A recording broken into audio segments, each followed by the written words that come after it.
Hello everyone, welcome back to our channel. दोस्तों, ITR 4 businessman और professionals के लिए होती है, लेकिन यहाँ पर एक प्री कंडीशन है कि आपकी टोटल इनकम 50 लाख रुपए से ज़्यादा की नहीं होनी चाहिए।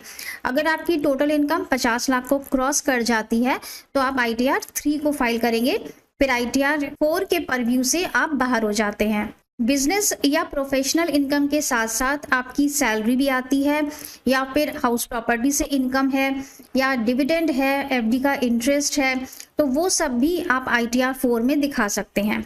लेकिन अगर आपकी कैपिटल गेन से कोई इनकम है, चाहे वो शेयर से हो चाहे प्रॉपर्टी से हो, तो फिर ITR 4 आप फाइल नहीं करेंगे, फिर आपको ITR 3 फाइल करनी होगी।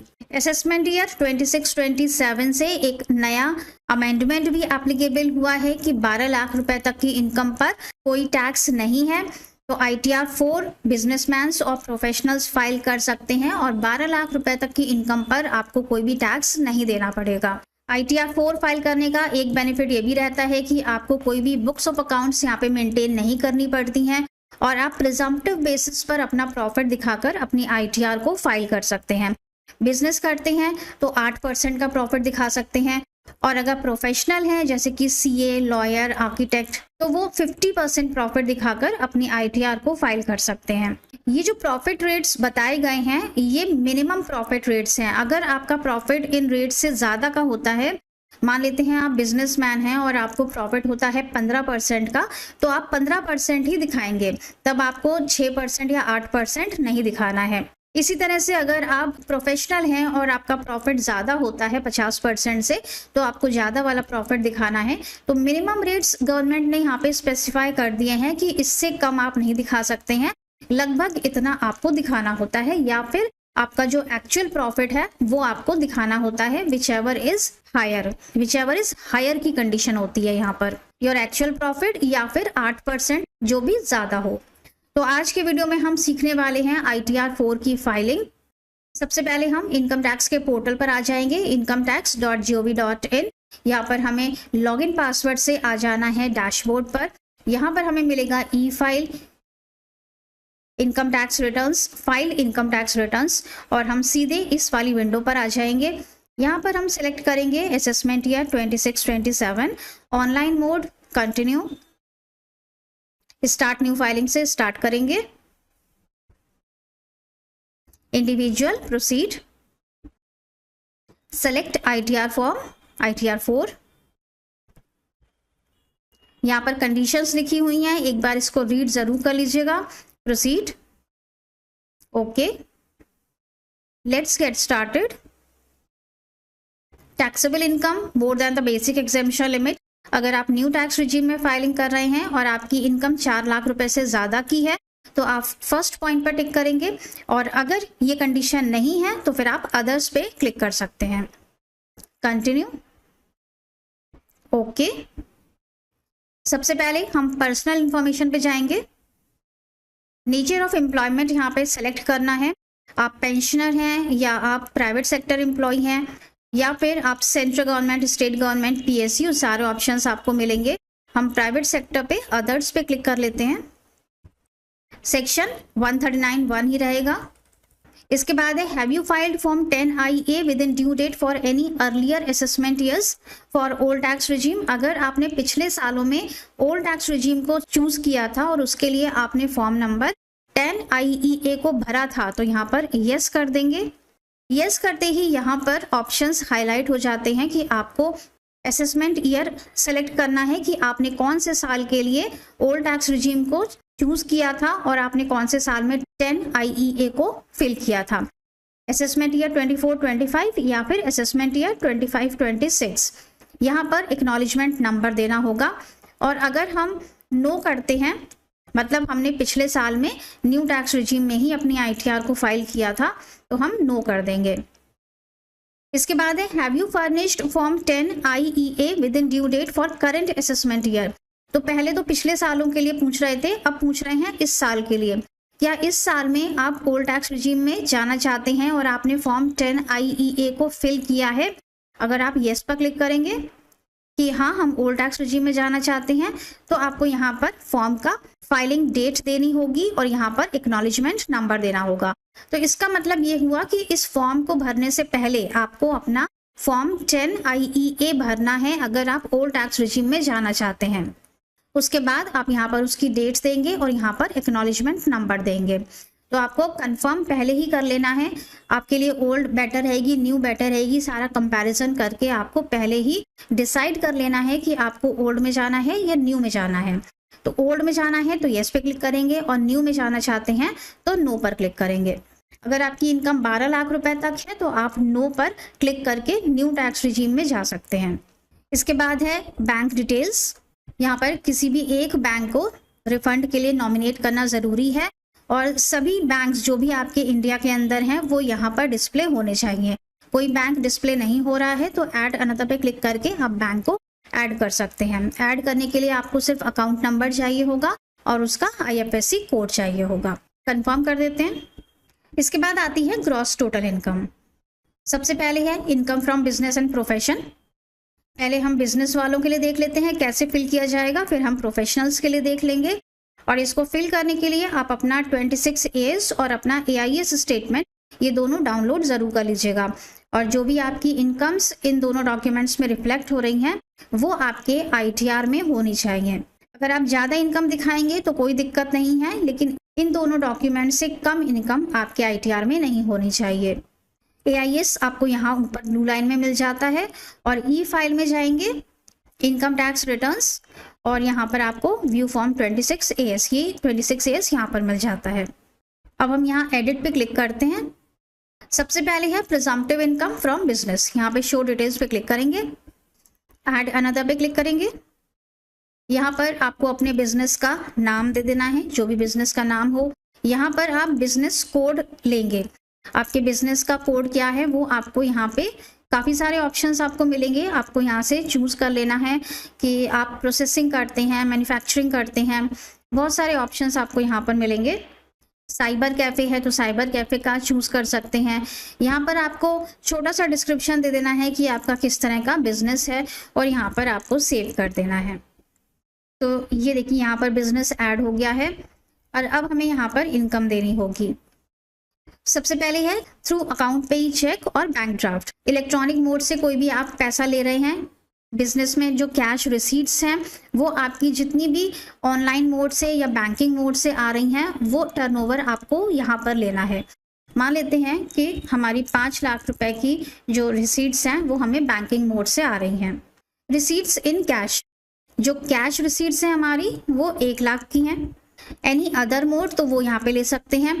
फिर यहाँ पर आपको प्रॉफिट दिखाना है, presumptive income under section 44 AD।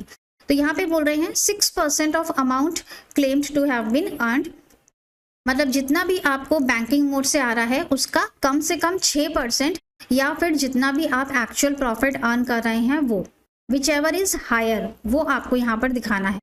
तो हम यहाँ पर 20% का प्रॉफिट दिखा देते हैं। इसके बाद है 8% ऑफ 1B + 1C, मतलब जो भी आपकी कैश रिसीट्स हैं उसका आपको कम से कम 8% या फिर उससे ज़्यादा दिखाना है। तो यहाँ पर भी हम 20% दिखा देते हैं। ये आ गया हमारा टोटल प्रॉफिट और इसे हम सेव कर देंगे। तो ऐसे तो हो गई ये हमारी बिजनेस इनकम। फिर हम आ जाते हैं प्रोफेशन के ऊपर। यहाँ पे प्रोफेशन की डिटेल्स हैं, ऐड करेंगे यहाँ पर ऐड अनदर। यहाँ पर आपका जो नाम है बिजनेस का वो लिख देना है। यहाँ पर आपको कोड सेलेक्ट करना है, सॉफ्टवेयर डेवलपमेंट करते हैं या BPO सर्विसेज हैं, लीगल प्रोफेशन है, अकाउंटिंग या बुक कीपिंग का प्रोफेशन है। तो हमने एक बिजनेस कोड ले लिया, यहाँ पे डिस्क्रिप्शन दे देना है और इसे सेव कर देना है। इसके बाद फिर से यहाँ पे क्लिक करेंगे तो ये यहाँ पर हमारा प्रोफेशन ऐड हो गया है। अब यहाँ पर हमें अपनी इनकम दिखानी होगी। तो सबसे पहले है कि आपको ऑनलाइन मोड से या बैंकिंग मोड से कितना रिसीव हो रहा है। तो मान लेते हैं कि हमने यहाँ पर अपनी प्रोफेशनल इनकम 10 लाख की दिखा दी, ठीक है। रिसीट्स इन कैश, यहाँ पर आपको कैश की रिसीट्स देनी है। कैश में हम 0 कर देते हैं, कैश में हमें नहीं मिल रहा है। इसके बाद है प्रिजम्पटिव इनकम दिखानी है अंडर सेक्शन 44 ADA 50% और the amount claimed to have been earned whichever is higher. यहाँ पर भी हायर की बात हो रही है कि कम से कम आप 50% दिखा सकते हैं, लेकिन अगर आपको उससे ज़्यादा का प्रॉफिट होता है तो आपको ज़्यादा प्रॉफिट दिखाना है। तो हम यहाँ पर 80% प्रॉफिट दिखा देते हैं, 8 लाख का प्रॉफिट दिखा दिया और यहाँ पर हमारी टोटल इनकम आ गई 9,20,000 की, सेव कर देंगे। तो इस तरह से हमने बिजनेस और प्रोफेशन दोनों यहाँ पर दिखा दिए एक ही आईटीआर के अंदर। आपका हो सकता है कि सिर्फ बिजनेस हो या सिर्फ प्रोफेशन हो, तो वैसे ही आप अकॉर्डिंगली यहाँ पर फाइल कर सकते हैं। फिर आता है इनकम फ्रॉम सैलरी। अगर साथ में आपको सैलरी भी मिलती है तो आप अपने फॉर्म 16 से यहाँ पर सैलरी का अमाउंट ले सकते हैं। एडिट पे क्लिक करेंगे, फॉर्म 16 से यहाँ पर सैलरी का अमाउंट ले लेंगे और अगर आपको फॉर्म 16 नहीं मिलता है तो आप अपनी बैंक स्टेटमेंट से यहाँ पर सैलरी का अमाउंट ले लेंगे। स्टैंडर्ड डिडक्शन सैलरी पर 75,000 है, वो ऑटोमेटिक लग जाएगा और सेव कर देंगे। इसके बाद हाउस प्रॉपर्टी है, अगर रेंटल इनकम दिखानी है तो यहाँ पे क्लिक कर सकते हैं और ऐड अनदर पे क्लिक करके पहले अपनी हाउस प्रॉपर्टी को ऐड करेंगे, एड्रेस ऐड करेंगे, उसके बाद अपना रेंट दिखा देंगे। फिर आता है इनकम फ्रॉम अदर सोर्सेज। इसमें आ जाता है डिविडेंड, इनकम टैक्स रिफंड का इंटरेस्ट, एफडी का इंटरेस्ट, सेविंग बैंक का इंटरेस्ट और कोई अदर इनकम अगर आप दिखाना चाहते हैं जिस पर कि टीडीएस डिडक्ट ना हुआ हो तो वो भी आप इनकम फ्रॉम अदर सोर्सेज में दिखा सकते हैं। अब यहाँ पर FD interest, saving bank interest ये सब कुछ भी रिफ्लेक्ट नहीं हो रहा है, लेकिन अगर आपके एआईएस में ये सारी चीज़ें आ रही हैं तो आप यहाँ पर ऐड कर लीजिएगा। फिर ऐड अनदर पे क्लिक करेंगे, नेचर ऑफ इनकम में सेलेक्ट कर लेते हैं इंटरेस्ट फ्रॉम डिपॉजिट्स। यहाँ पर हम वैल्यू ले लेते हैं 50,000 और इसे सेव कर देते हैं। इसी तरह से अगर आप और भी कोई इनकम दिखाना चाहते हैं तो ऐड कर देंगे और कंफर्म कर देंगे। इसके बाद है डिस्क्लोजर। अब यहाँ पर आपको छोटी सी एक बैलेंस शीट फिल करनी है, लेकिन सारे टर्म्स फिल करने कंपल्सरी नहीं है। यहाँ एडिट पे क्लिक करेंगे, नीचे इंस्ट्रक्शंस दिए हुए हैं कि 15, 19, 20, 21 और 22 ये फील्ड्स भरना आपके लिए मैंडेटरी है। तो 19 में देखते हैं, 19 है इन्वेंट्री। यहाँ पर आपको इन्वेंट्री अपनी देनी पड़ेगी। अगर आप बिजनेस करते हैं तो यहाँ पर आपको अपना क्लोजिंग स्टॉक देना होगा। अगर आप प्रोफेशन करते हैं तो आप इसे लीव कर सकते हैं। फिर सन्ड्री डेटर्स हैं, आपका बिजनेस है तो सन्ड्री डेटर्स यहाँ पे देने होंगे। बैलेंस विद बैंक ये देना कंपल्सरी है। कैश इन हैंड ये देना कंपल्सरी है। बैलेंस विद बैंक देंगे आप एज ऑन 31 मार्च 2026। आपके बैंक स्टेटमेंट में जो भी बैलेंस आ रहा है वो यहाँ पर देना कंपल्सरी हो गया है। तो ये 5 चीज़ें 15, 19, 20, 21 और 22 ये देना कंपल्सरी हो गया है। 15th नंबर है सन्ड्री क्रेडिटर्स, यहाँ पे सन्ड्री क्रेडिटर्स देना ये भी कंपल्सरी है। तो ये फिगर्स फिल करके आप यहाँ पे कंफर्म करेंगे, सेव करेंगे। इसके बाद आता है टर्नओवर जीएसटी का, ऐड अनदर पे क्लिक करेंगे।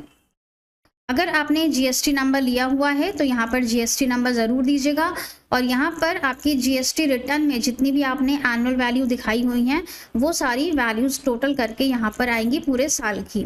इसको सेव कर देंगे। फिर है एग्जाम्प्ट इनकम। अगर आप कोई भी एग्जाम्प्ट इनकम दिखाना चाहते हैं जैसे कि गिफ्ट मिला है या एग्रीकल्चर इनकम 5,000 रुपये से कम की दिखाना चाहते हैं या पीएफ का इंटरेस्ट दिखाना चाहते हैं तो वो सारी चीज़ें आप एग्जाम्प्ट इनकम में दिखा सकते हैं।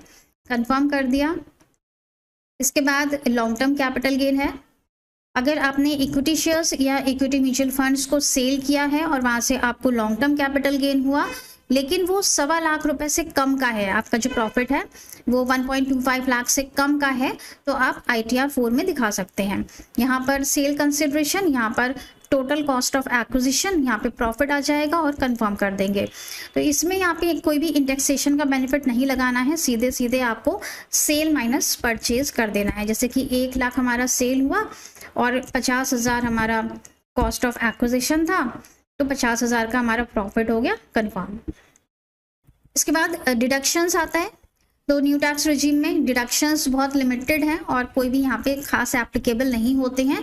कंफर्म कर दिया। टैक्सेस पेड, सबसे पहला शेड्यूल यहाँ पे सैलरी के टीडीएस का है। तो भी सैलरी का टीडीएस डिडक्ट हुआ है तो वो आपके 26 AS से यहाँ पर रिफ्लेक्ट हो जाएगा।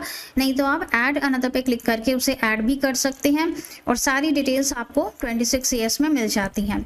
फिर इसके बाद एफडी का टीडीएस है, ये भी 26 AS से यहाँ पे ऑटो पॉपुलेट होता है। अगर नहीं हो रहा है तो यहाँ भी आप ऐड अनदर करके ऐड कर सकते हैं, सारी डिटेल्स 26 AS से मिल जाती हैं। इसके बाद मेन आता है advance tax and self assessment tax. अगर आपने ड्यूरिंग द ईयर कोई एडवांस टैक्स पे किया है तो डिटेल्स यहाँ पे एंटर करेंगे और ये ऑटो पॉपुलेट भी हो जाता है 26 AS से। फिर सेल्फ असेसमेंट टैक्स है, अगर इस ITR में आपकी कोई टैक्स लाइबिलिटी बनती है तो उसको आपको पहले पेमेंट करना है और जो वो पेमेंट होगा उसी को कहते हैं सेल्फ असेसमेंट टैक्स। जब आप पेमेंट कर देंगे उसके बाद आप इस वाले शेड्यूल में आके सेल्फ असेसमेंट टैक्स की डिटेल्स को फिल करेंगे। इसके बाद आप अपनी इस ITR को अपलोड करेंगे। तो पहले पेमेंट होंगे टैक्सेस के, उसके बाद आपकी ITR अपलोड होगी। तो कंफर्म कर देते हैं। नेक्स्ट आता है टोटल टैक्स लायबिलिटी। अब यहाँ पर कोई भी इंफॉर्मेशन आपको फिल नहीं करनी है, सब कुछ ऑटो पॉपुलेट होगा, ऑटो कैलकुलेशंस होंगी सारी। ग्रॉस टोटल इनकम हमारी पूरी यहाँ पे ऐड होके दिख रही है। हमने बिजनेस और प्रोफेशन दोनों दिखाया था, हमने इनकम फ्रॉम अदर सोर्सेज दिखाए थे। सैलरी और हाउस प्रॉपर्टी में हमने कुछ नहीं दिखाया है। तो सारे टैक्सेस आपके यहाँ पे कैलकुलेट हो जाएंगे और नीचे आपको पता चल जाएगा आके कि आपका कोई भी टैक्स नहीं बना है। क्यों नहीं बना है? क्योंकि हमने 12 लाख रुपए से कम की अपनी इनकम दिखाई है, इसीलिए सारा कुछ यहाँ पर एग्जाम्प्ट हो गया। कंफर्म कर देते हैं। Proceed to verification. यहाँ पर डिस्प्ले हो जाएगा कि आपको कोई भी पेमेंट नहीं करना है। इन केस आपकी कोई टैक्स लायबिलिटी बन रही होगी तो यहाँ पर टैक्सेस का अमाउंट शो हो जाएगा कि you need to make payment of this amount. यहाँ पर कुछ भी नहीं है। और अगर रिफंड बनता होगा तो वो भी यहाँ पर शो हो जाता है कि आपका इतना रिफंड बन रहा है। नीचे आकर हम इसे कंफर्म कर देंगे। Preview and submit. प्रोसीड। अब यहाँ पर एक डिफेक्ट आ रहा है कि secondary address same as primary address. आप यहीं पर क्लिक करेंगे तो आप अपने प्रोफाइल सेक्शन पे पहुँच जाएंगे।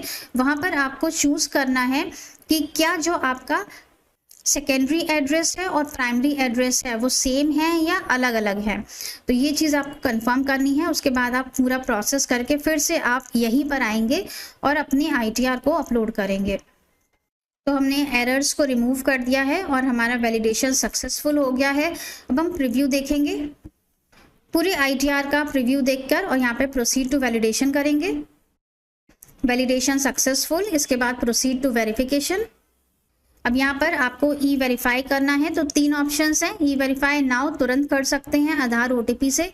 E-वेरीफाई लेटर 30 दिन का समय मिलता है, 30 दिन के अंदर अंदर E-वेरीफाई कर सकते हैं। और वेरीफाई विया ITR V। इस ITR को अपलोड कर देने के बाद जो ITR V आपके पास आएगा उसका आपको प्रिंट आउट निकालना है। ITR V को एक्नॉलेजमेंट रिसीट भी बोला जाता है, तो उसका प्रिंट आपको निकालना है। उसमें आपको अपने साइन करने हैं और बेंगलोर हेड ऑफिस आपको भेज देना है। नॉर्मल पोस्ट से भेज सकते हैं और स्पीड पोस्ट से भेज सकते हैं। रजिस्टर्ड पोस्ट नहीं करनी है और कोरियर भी आपको नहीं करना है, नॉर्मल पोस्ट और स्पीड पोस्ट। और ये दोनों चीज़ें आप 30 दिन के अंदर अंदर आपका ये पोस्ट बेंगलोर ऑफिस पहुंच जाना चाहिए। तो सबसे अच्छा रहता है कि आप तुरंत ही इसे E-वेरीफाई कर दें। यहाँ पर क्लिक करेंगे, कंटिन्यू करेंगे तो आधार OTP का ऑप्शन आएगा और आपका ITR तुरंत ही अपलोड हो जाएगा। इसके बाद प्रोसेसिंग होती है, आपका रिफंड आ जाता है। सो आई होप कि वीडियो आपके लिए काफ़ी यूज़फुल रहा होगा। कोई क्वेरी हो तो हमसे पूछ सकते हैं और ITR फाइलिंग के लिए हमारी पेड सर्विसेज चाहते हैं तो हमें भी कांटेक्ट कर सकते हैं। मिलेंगे नेक्स्ट वीडियो में। Till then stay safe and healthy. Bye bye.